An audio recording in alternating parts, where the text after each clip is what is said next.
A description of the time spent on the path of Allah, Part 3.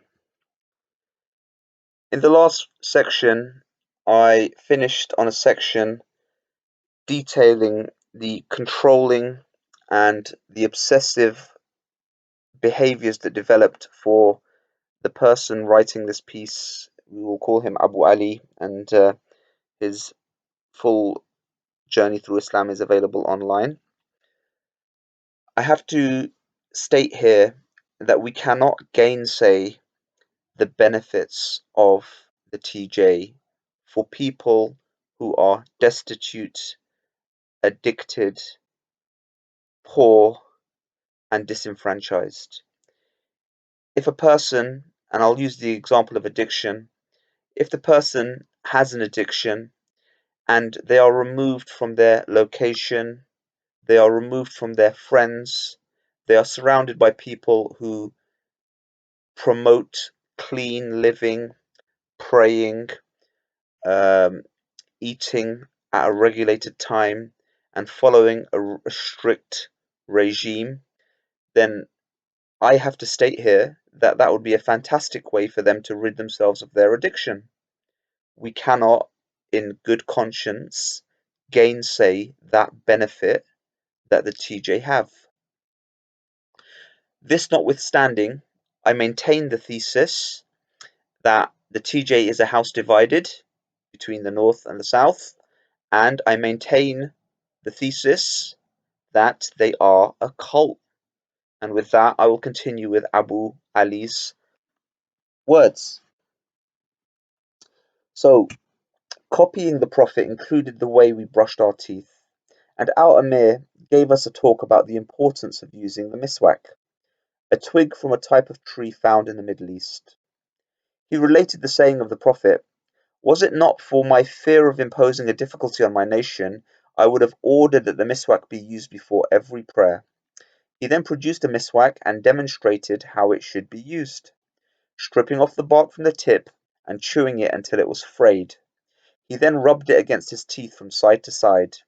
When he had finished, he told us a story from the time of Omar, the second caliph of Islam. During the conquest of Egypt, the Muslim army was having great difficulty in defeating the enemy. When Omar heard of this, he said it must be because of a deed they have committed. So the Muslim fighters asked themselves if they were neglecting any religious duty, but they found they were not. When they asked themselves if they had neglected any sunnah, practice of the Prophet, and they discovered that they had forgotten to brush their teeth using the miswak, they got together and started using the miswak. Once the enemy saw this, they thought the Muslims were preparing to eat them alive and fled. Abu Ali continues, "Every second of my day was now controlled and defined by this or that sunnah. When going to the toilet, I was taught to clean myself in a certain way and utter a prayer when entering and leaving the toilet. Islam even regulated the way I slept, and on my second night I was rebuked by the Emir for sleeping the wrong way. He explained that a Muslim should never sleep with his feet pointing towards Mecca, but should always sleep facing it. I wasn't sure if he meant only my head should be pointing towards Mecca, or whether I should be literally facing Mecca. To be on the safe side, I kept my face in the direction of Mecca and prevented myself from turning side to side as I normally did, which made it very uncomfortable and difficult to sleep." So my comments here, this is absolutely ridiculous.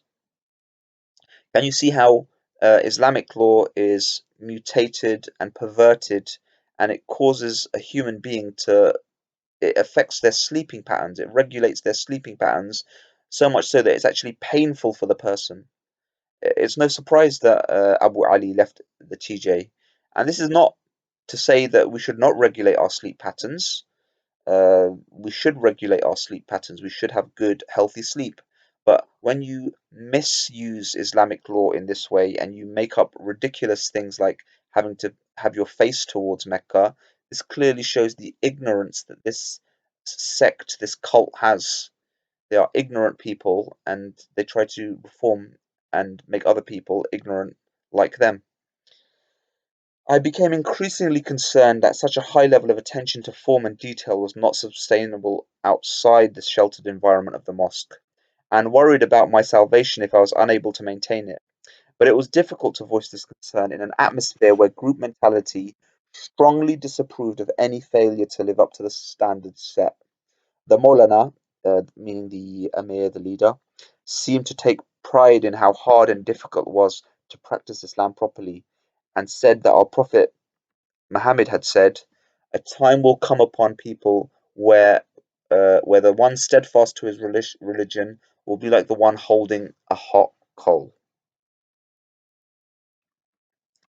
The Sheikh explained that in this day and age to be a good Muslim is like clasping hold of a red hot piece of coal.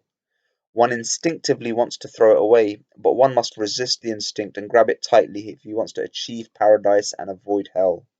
A true Muslim had to sacrifice the comforts and pleasures of the world for austerity and hardship if he was to gain the comforts and pleasures of paradise. He must expect to be thought of as weird and strange by non-Muslims, and suffer ridicule from the society around him.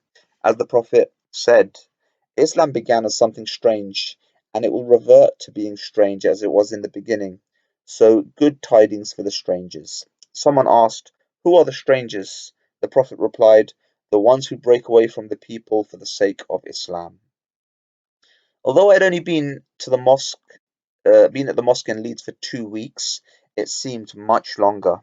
And when we got back to Dewsbury, I felt disorientated and apprehensive about returning to the real world and its evil temptations ready to entice me away from God.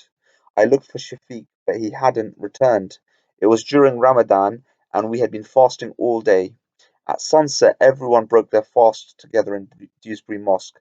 I was starving, and the curries and chapatis never tasted so good. As soon as we had finished eating, the talk started up again. I decided to nip outside for some fresh air. When I got outside, I saw there were about 15 or 20 men standing in a long line around the back wall of the mosque. They had all sneaked outside to have a quiet cigarette. This was their first cigarette after a long day of fasting, and many were dizzy from the sudden nicotine rush, and as a result they slurred their salams as they glanced at me sheepishly with glazed eyes. Although I had been a smoker myself not so long ago, I now felt it was a very un-Islamic, and I strongly disapproved. The fact that they had long beards and large turbans increased my indignation, but at the same time there was a part of me that seemed to take comfort in the fact that they were practicing Muslims who were less than perfect. It made me feel better about the possibility that I might fall short of being a perfect Muslim myself. And we will continue with this in the next part. Here again, he mentions words like every second of my life was controlled, the feeling of disorientation and apprehension, the judging other Muslims. He explains, he shows, he displays the fact that he's judging other people. Classic, classic cult-like behavior. Stay tuned for the next and hopefully final part.